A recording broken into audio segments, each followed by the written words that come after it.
Well, for more on China's deepening ties with Central and Eastern Europe, I spoke to Tamas Matura. He's the founder of the Central and Eastern European Center for Asian Studies. I started off by asking him which sectors are likely to benefit from increased economic engagement with China. As you may know, the 16 Central European countries have altogether more than 100 million people, so that's a considerable size even from a Chinese point of view.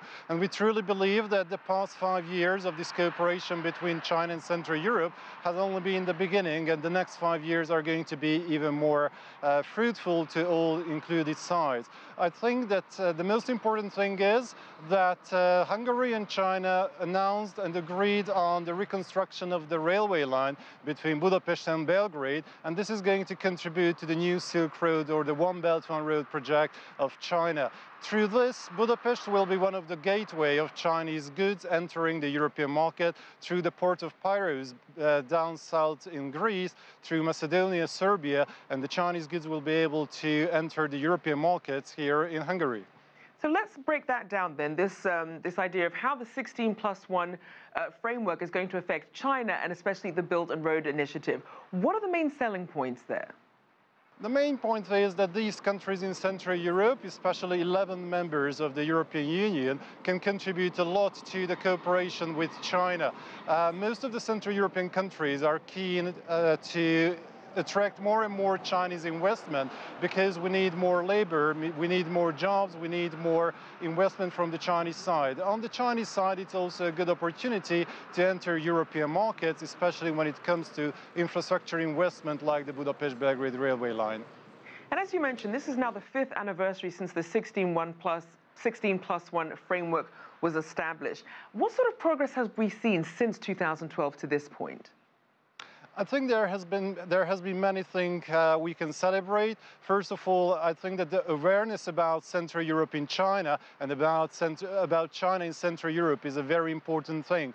We have witnessed a tremendous increase in the number of tourists, a tremendous increase in the number of incoming Chinese business people into the Central European region, and like exchange students, scientific cooperation between the two sides.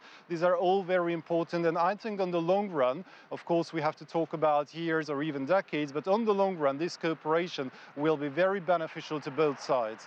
So let's talk about where that relationship can go. We know the Premier Li said he wanted to take relations with the CEEC countries to a higher level. So as you explore the potential for this relationship, where do you see it going? How might that grow and develop?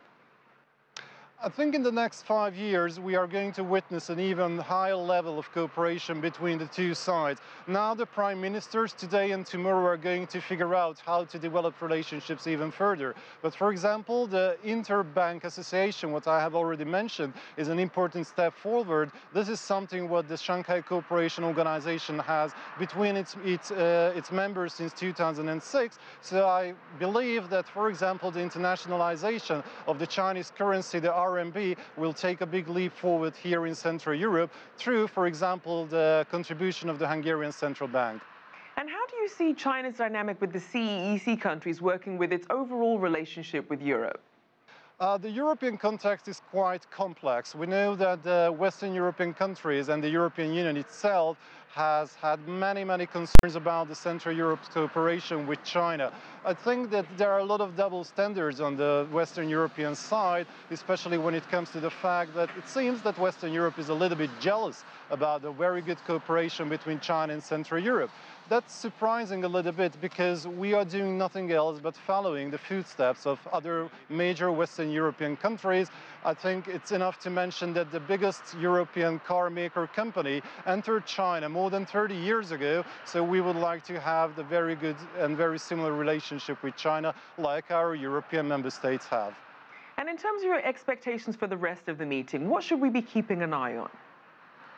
Well, as you may know, most people concentrate on the Prime Minister's summit, but I think the probably even more important thing is the business forum taking part aside of the Prime Minister's summit. As far as we know, almost 400 business people arrived to Hungary from China, and more or less the same amount of Central European business people joined them to forge better relationship and future business between the two sides. I think that's the most important thing.